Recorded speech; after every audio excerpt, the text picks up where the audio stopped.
Tonight I broke up with my boyfriend because he kept joking about unaliving me, but when he told his brother I should say my permanent goodbyes, I knew I was done. During our first few weeks of dating, he joked too much for comfort that he was going to unalive and dismember me and dispose of my body. Maybe out of context, I'm being dramatic. He's very sarcastic and has dark humor. But to me it wasn't funny and caused me so much anxiety because I know the statistics. I talked to him about this. I told him repeatedly, stop joking about unaliving me.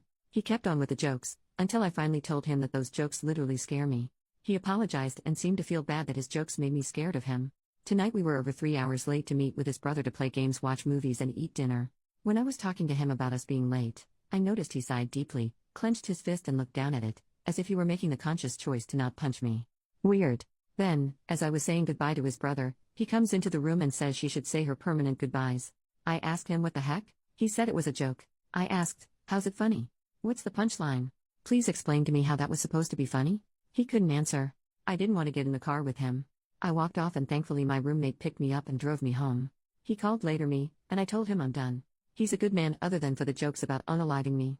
We talked about it and agreed that he wouldn't joke about unaliving me anymore, but then he did it again tonight, and doubled down that it was just a joke and that actually I'm the problem. I started telling him, again, about how often women are unalived by their husbands and boyfriends and that's why the jokes bother me so much, but he interrupted me to say SEKU. So I hung up and blocked him. All of this really sucks because my roommates say I should just talk it out with him and give him another chance because they can tell I really like him and he really likes me. But I already did that. I thought we were past the homicide jokes. Then he did it again tonight while he was angry with me, and it caused me this awful feeling in my gut that I needed to not get in the car with him, and get away from him. I've had boyfriends and male friends in the past. None of them have ever made jokes about unaliving and dismembering me, especially multiple times after I told them to stop. Have you had friends or boyfriends that make jokes like this? Where is the humor in it? What would you do in this situation? Small update in the same post, the next day. Thank you everyone for your overwhelming support. Also thank you for the important links and resources in the comments. I've learned a lot and shared them with my friends. I love this sub. I haven't heard from him and he hasn't caused any trouble since the breakup. If anything comes up I'll update this post. Top comments. Commenter number 1. When I was a teenager I would go driving around country roads and around our smallish town with male buddies from school. I'm a woman, and one night my really good friend thought it was a good idea to make a joke about chopping me up with an axe.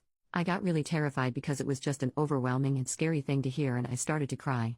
The immediate regret was obvious in my friend's eyes and he genuinely looked mortified for having scared me so bad. He started apologizing and saying it was such a stupid joke and reassured me. In the moments after making his stupid attempt at humor and seeing the impact it had, he felt remorse and wanted to correct his behavior. Your ex did not do this, or if he did, he immediately repeated the scary behavior again anyways. My friend never made a joke like that again. Men who actually care about us will respond empathetically to our fear response and will want to do whatever it takes to ensure we feel safe around them. Especially if it's as simple as refraining from making dumb jokes. I hope you never have to see this creep again and good for you for sticking up for yourself. Commenter number 2, just remember, there's a lot of unalived women that once said he'd never do that to me. Update, 11 months later. I hope I'm not breaking any subreddit rules by posting an update, but I thought this sub would like this update from all the feedback my original post received and all the messages I read requesting an update. My original post was almost a year ago. Thankfully I have moved across state since then and have not seen him since. The last time I spoke to him, over the phone, I made it very clear several times. Me, you promised you'd stop making jokes about unaliving me, but then you did it again. Me, you realize the greatest threat for women is being unalived by their boyfriends and husbands? They are most likely to be unalived by men they know. All he had to say? Hey OP? FCKU. So I hung up. I ghosted him after that, blocked him on everything and alerted my employer if he showed up that he was a threat. However, he sent me an email in an attempt to. I don't know? I'll leave you to draw conclusions because I really can't make sense of it, but it is pretty long. The email he sent me. Dear OP, spelled with numbers, he got my name wrong multiple times and it became a joke, which is what he refers to here. I don't really know how to go about saying that I am empathetic, as I'm a me-pathetic mess. But I do feel, I can understand, and I have recognized. My actions have consequences. Clearly. I thought I was being reasonable. I gave you time and space. I wasn't sure how long I needed to wait, or if I should just do nothing, but I didn't know you had even blocked me, until today, as I had not called, and only texted that first day, expecting nothing back, yet now I understand, I should have known. I tried to call you tonight though, despite my better judgment, that's when it hit me hard. It's been almost 2 weeks. I know you don't want to be in a relationship with me, but I wanted to end this civilly, I could hope at least. On terms that we both could live on, amicably, or me, since I didn't have a choice. That terrible night was booze-ridden and unfortunately for me, the end of us. I didn't get any chance, but I made my choices, and I was cut out of you, Like the cancer I became, regardless of how much I remember, due to my memories being cut down by Irish whiskey and high haste focused. You ghosted me. Now I know how that feels, as I have done that to others. I deserve this. It's interesting because you mentioned to me that I never had to change my number in my last relationship over 5 years ago, because all I needed to do was block them. Damn, history not only repeats itself, but can be effing ironic. I lost one of my best friends. I lost you. I have been hurting OP. This hurt even more when I realized you don't even want to communicate with me. I would ask why? But I know it's because you hate me, what you think of me, what you think I am. Who likes Andrew Tate? Nobody. I embody that nobody. I am hate. I am Tate. I obviously have a lot of growing up to do. I was not aware of just how much. I do not regret you or the experiences I shared, which were awesome and different than all the treasures I had experienced with another soul. We had so much in common, and yet, the few things we didn't shaped itself into a shadow that blocked our light, your light. I regret not realizing that perhaps, I was just not ready. You are so beautiful and awesome OP, and I hate hurting you in any way, especially since you deserve so much love, and instead I gave you fear. You however only gave me happiness, you made me feel wanted, so much so that it blindsided me. I haven't been that happy in a very long time, and maybe that's why I fell for you so hard and so fast, as I had been in the dark for years, and your essence got me as high as a kite. I could see the sky for once. I was flying. I had been grounded since I had lost my wings a few years ago, and it showed. I started sinking in the sands of time. In bottles. In gates drowned by my fears. My brother lost a friend because of me. I lost because of me. I may be a good person, that does bad things, but I did a bad thing to a good person.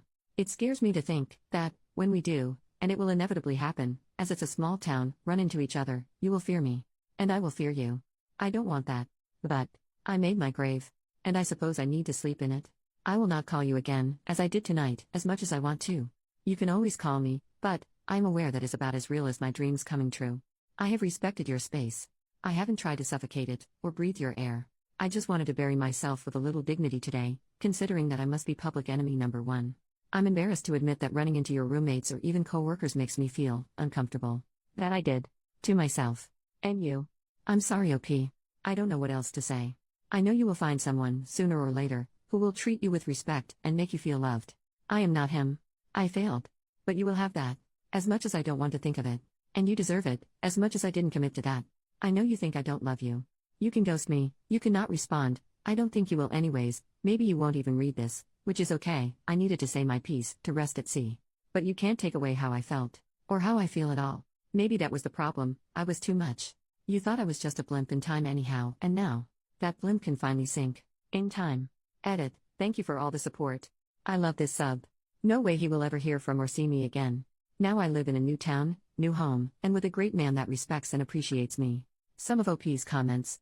Commenter, people talking about this man being sociopath, psychopath, narcissistic. To me he sounds like a generic boy that is trying to verbalize his emotions for the first time. I don't know how old he is, but it reads like the letters my first boyfriend at 20 years old sounded. Trying to be poetic and funny and failing at both. And just word vomiting emotions without fully understanding them. Yeah, that's just a normal dude learning his actions have consequences for the first time. OP, he's like 40. Commenter number 2, him talking about alcohol makes it make sense. All the more reason to keep him blocked though. If he's making those jokes while drunk, there's a non-zero chance that he actually did fantasize about unaliving and dismembering you or someone else. OP, most of the time when he made the jokes he was totally sober. Commenter number 3, I read through your first post. The dating phase is when you get to know somebody. Take your time to do that before more commitment. He is a nutcase. I doubt he ghosted anybody and he is trying to say things that make himself look better. OP, we weren't together for long at all. I was initially attracted to him because he was cheerful, happy, charismatic, kind, considerate, and handsome. Then the mask fell off. But I am glad he showed me who he is so early on.